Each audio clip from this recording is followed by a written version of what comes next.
Howdy, this is Mr. Mustachio, and this is Chapter 18 of Robert Anton Wilson's Prometheus Rising. Chapter 18, The Non-Local Quantum Circuit. The ways of the Creator are not our ways, Mr. Deasy said. All history moves toward one great goal, the manifestation of God. A domesticated primate philosopher on an oxygen-supported carbon-based planet circling a Type G star, namely the present author, was once asked, how do we think? Well, we have a built-in biosurvival circuit which distinguishes nourishment-giving things from predatory things. But can that circuit do all our thinking? Well, no. But then there's an emotional, territorial circuit. But, it's circuits all the way, I said. What the thinker thinks, the prover proves. We have made a beautiful, we hope beautiful, model of consciousness in terms of brain hardware and software. So now we need to remember again that while the brain can be modeled by a computer, the model is never the whole system. The model maker or metaprogrammer is bigger than the model or program. In what are called out-of-body experiences, OBEs, by parapsychologists, awareness seems to escape from the confines of the nervous system entirely. Such experiences are routinely triggered by an advanced yoga practice, and they are also occur spontaneously during what is called near-death or clinical death, in which the patient appears to die by all medical standards, but is revived by modern resuscitation techniques.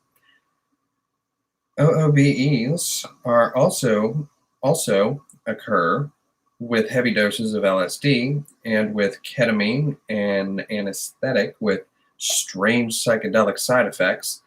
They are also reported in shamanic traditions all over the world by many occultists in our own society, and by many occultists, excuse me. Example, one day in 1973, during a neuroprogramming experiment, I saw something happening to my son at exactly that time in Arizona, over 500 miles away. We can process this datum in various ways. We can say that my astral body actually traveled to Arizona. This is the occultist theory. We can more conservatively say that I developed extrasensory perception and saw Arizona without going there. There are many parapsychologists who prefer this third circuit map of the eighth circuit experience. We can try to aver that I only happened to think of that scene while it was happening, by synchronicity. This is the Jungian approach. Or we can sweep it under the carpet by muttering mere coincidence or sheer coincidence, which is the traditional rationalist approach. We prefer to say, in accord with earlier writings of Timothy Leary and the present author of the Speculations of the Physics Consciousness Research Group in San Francisco, that such cases illustrate a special working of what is called, in quantum mechanics, Bell's theorem. Bell's theorem is highly technical, but in ordinary language it amounts to something like this.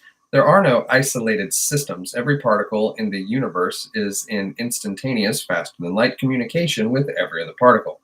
The whole system, even the parts, are separated by cosmic distances, functions as a whole system. Now, such fast-than-light communication seems to be forbidden by special relativity, which makes a problem. Bell's theorem, however, is inescapable. A theorem in physics is not a mere theory.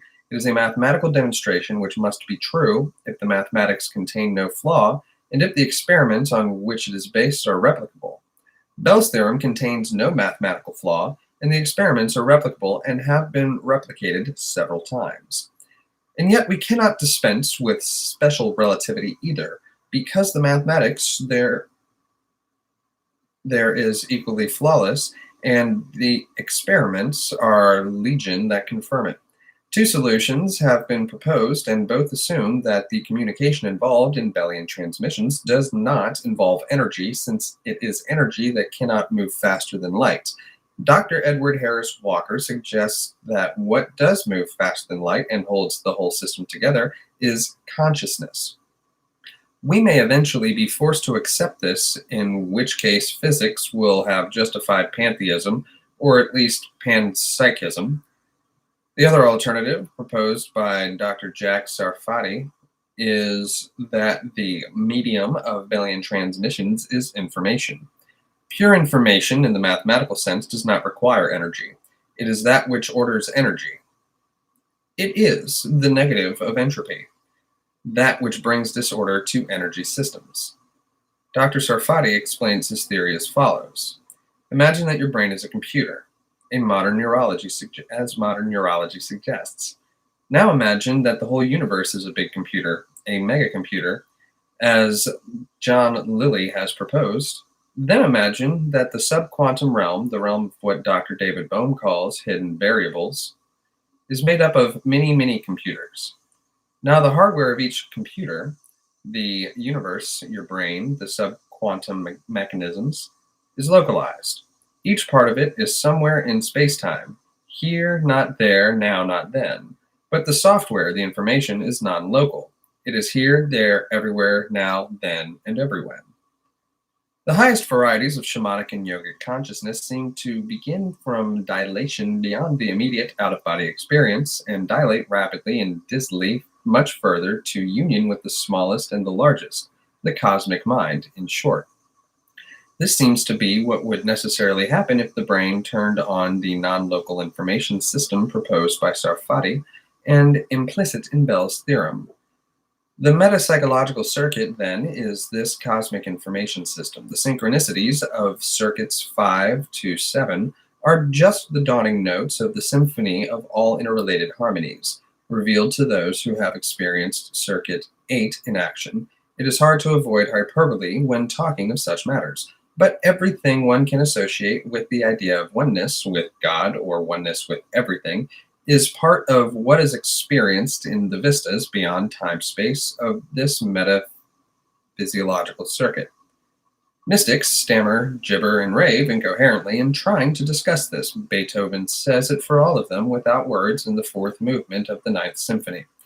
The words of Schiller's Ode to Joy, which Beethoven set to this virtually superhuman music, are a linear third circuit map conveying only a skeleton key to the multi-level meanings of the eighth circuit language of the melodic construction itself, which spans all consciousness from primitive biosurvival to metaphysiological cosmic fusion. The whole system is a whole system. The metaphysiological circuit. Wheels within wheels within wheels. Dr. Sarfati's computer within computers within computers. Consciousness or information perceived as coherent intelligence expanding to infinity in all directions. And that was chapter 18 of Prometheus Rising. And it ended abruptly. So, thanks for listening. Have a wonderful day.